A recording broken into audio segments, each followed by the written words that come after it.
how it's work and to keep the cost stable. Big news, solar is cheaper than combined gas plants.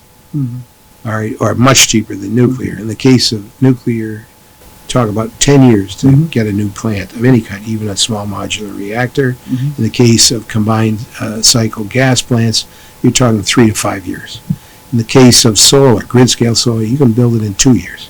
So I think one of the things, and it's a terrible way to make good things happen, but the laws of capitalism say you want to get the best result for the cheapest cost.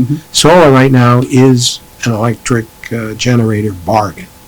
So I see much more solar in our future. The problem is they can't connect to the grid. There's 79 generation projects in front of PJM. All right, now part of the reason they won't approve it is the grid doesn't work. All right, when an interconnect connection is proposed, so it's going to take a while. I mean, right now the cause of the energy spike, the cost of rates, is due to the generators predicting that there's going to be a huge demand for more electricity from artificial intelligence data centers, which consume unbelievable quantities of electricity.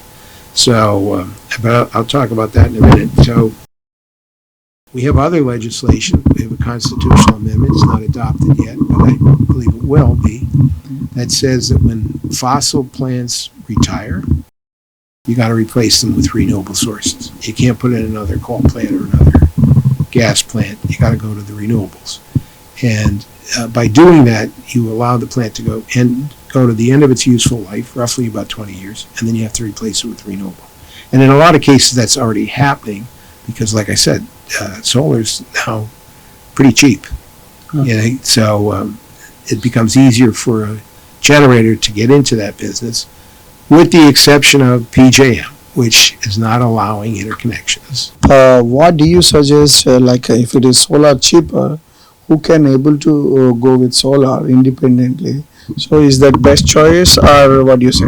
Again, you got to look at what the rules are. The rules, if you do a grid scale solar, you don't only do it in certain places, and secondly, you have to be able to interconnect to the grid in order to get it on the market for sale. All right, so the grid is the thing that is really holding it up.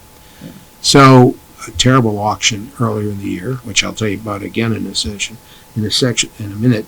But there's another piece of legislation I want to bring to your attention, and that's so that when those utilities and/or generators who knew about this problem, known for years, for decades, and never would fess up about it or bring it to the public's attention, that they would provide money to help fix the damages.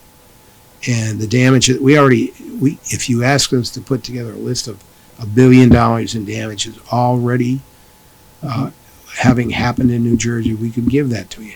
But as the earth gets warmer and warmer, more and more of this damage is going to happen. You need to start putting money aside to take care of the problems.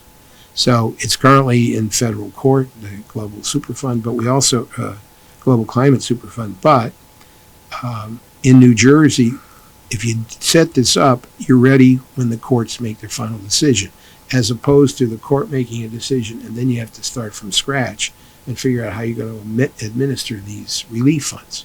So we'd like to get the Global Superfund legislation done as well, the Climate Change Superfund. We need, in New Jersey, one of the things that would have been like a major solution to the problem was offshore wind. And then we had COVID, we had supply chain problems, we now have an administration in Washington that hates renewables. So they pulled the plug, terrible pun, they pulled the plug on renewable projects. Offshore wind is getting beaten up. And just for the record, offshore wind has no negligible effect on whales. That is a baloney story put out by maybe the Koch brothers or the anti-renewable people. What creates problems for whales? Two things. Number one, we need a speed limit on a good portion of our waters because you get these huge boats going at fast speeds, and that does kill whales. And then the other thing we have to be aware of is that the currents in the ocean have changed, and now the food source for whales has come in more inshore. So whales, don't let that be a concern about getting more offshore wind done. And there's all kinds of valid scientific studies to show that. But we need a good speed limit and a little more care.